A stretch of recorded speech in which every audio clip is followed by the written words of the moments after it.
மெட்ரோவில் போகணும் தானே வரோம்.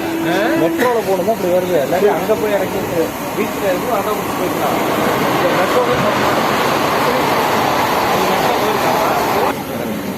Metro train